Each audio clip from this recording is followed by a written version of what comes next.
Tá vindo pra onde?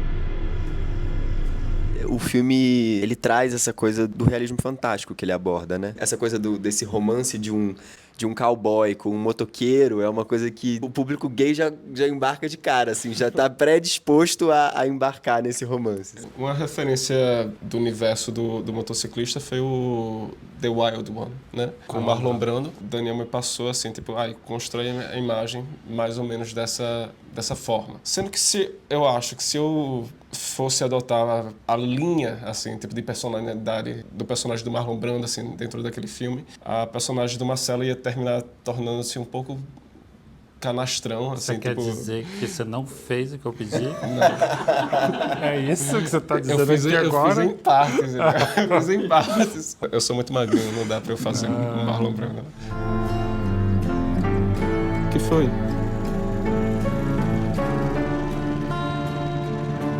É porque o Selvagem, ele foi durante muito tempo um filme que expressava muito uma certa masculinidade, né? E de certa forma esse filme foi se apropriado, né?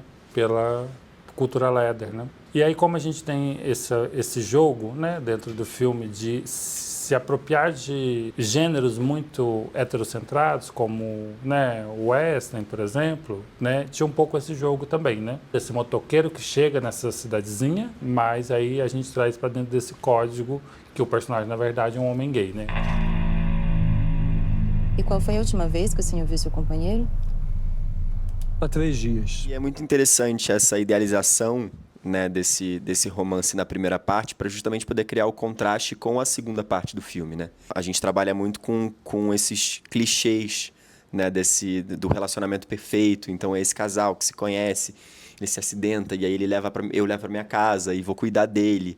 E aí a gente se apaixona, e eles tomam banho de rio, e eles estão numa paisagem linda do Cerrado. Então eu acho que tem esses elementos, né, desses clichês que ao mesmo tempo fazem com que o público também compre isso, né? E torça por esse casal. Fora que assim, se não tem um casal em cima de uma moto, não é filme viado, né? Tem que ter, tipo, duas bichas em cima de uma moto é um clássico.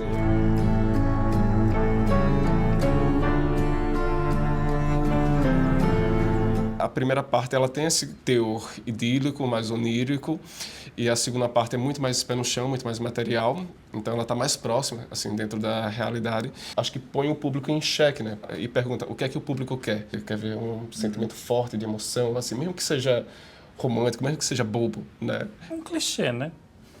Se a gente for pensar romances, né, gays, é um clichê recorrente dentro da cinematografia, né?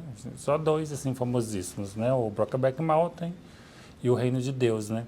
Que é essa ideia de que esse amor só é possível se ele está apartado da sociedade, né? E aí, a partir do momento em que esse universo tem contato com o mundo exterior, com a sociedade, esse universo entra em colapso. Essa primeira parte a gente trabalha muito com esses códigos muito conhecidos, né, de romantismo que a gente tem dentro do cinema e que um certo cinema LGBT se apropriou para poder contar as nossas histórias, assim. E aí faz parte dessas histórias a tragédia.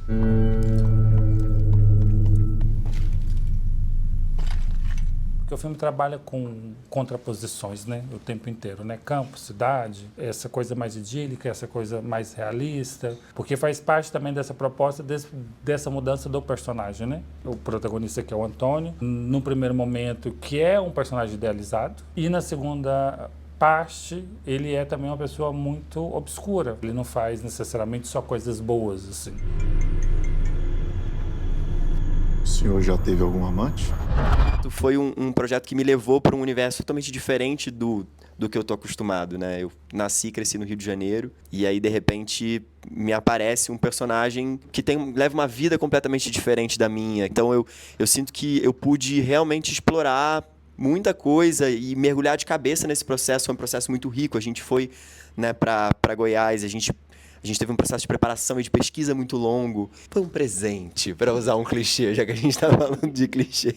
Tipo, a gente em set, né? Falava, nossa, amigo, tá tão bom aqui, né? Ai, que tristeza vai ser voltar para casa, né?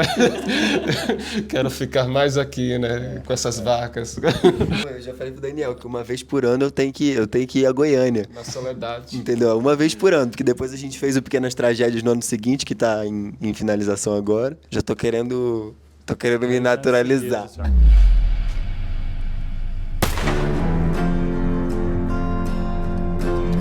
Fiz o Vento Seco, a gente gravou em 2019 e lançou em 2020, né? E aí a gente teve a pandemia e o governo Bolsonaro.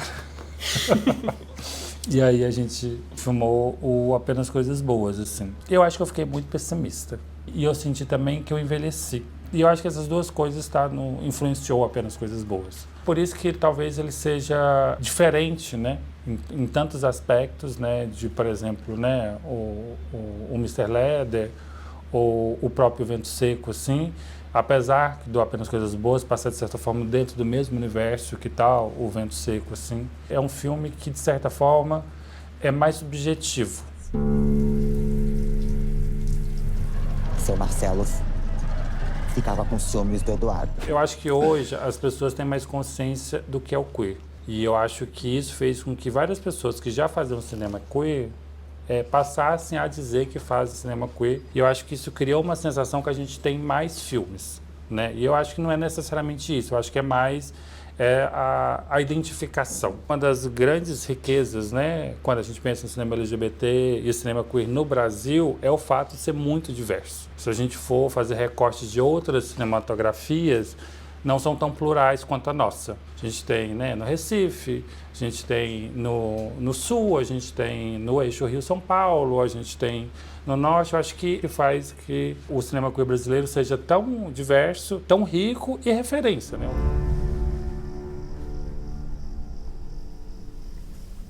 Eu acho que Apenas Coisas Boas vem num momento que eu considero um momento bacana, né? Que a gente tá vindo com muitas produções, né? Com uma produtividade relativamente alta e que eu não sei por quanto tempo vai se sustentar, né? A gente tá aí num ano bastante importante que vai ditar muito sobre o futuro do nosso audiovisual. Eu conservo esperança, assim. Eu acho que esperança é muito importante, assim, tipo, no universo de hoje. Se existe uma reação, é porque existe um avanço também. Eu vi um documentário uma vez sobre o Ozu, quando ele tinha ido antes da guerra e depois dele ter voltado da guerra. E quando ele voltou da guerra, essa pessoa disse que o Ozu tinha voltado mais otimista. E a moral da história é que, em meio a tanto sofrimento, em meio a tanto horror, é preciso conservar dentro de si uma certa luz, senão a gente padece no meio do caminho. O fato de a gente estar aqui, o filme, assim, por si só, tipo, também traz um pouco dessa luz. Eles parecem tão felizes naquela foto, Edu. O que eu acho, sim, projetando o futuro, é que da forma como está se organizando a questão do acesso ao financiamento, eu acho que a gente está tendo um momento de centralização. A gente está caminhando, de certa forma, para o que era o cinema antes da era Dilma, né? Que é essa concentração da produção toda dentro do eixo Rio-São Paulo. E o que faz também é a concentração de uma única perspectiva sobre as histórias. Assim, lógico, sempre vou esperar que, né, a gente volte a esse caminho, que o cinema queer brasileiro continue o que ele é hoje, né? Mas eu acho que a gente precisa refletir um pouco sobre isso também.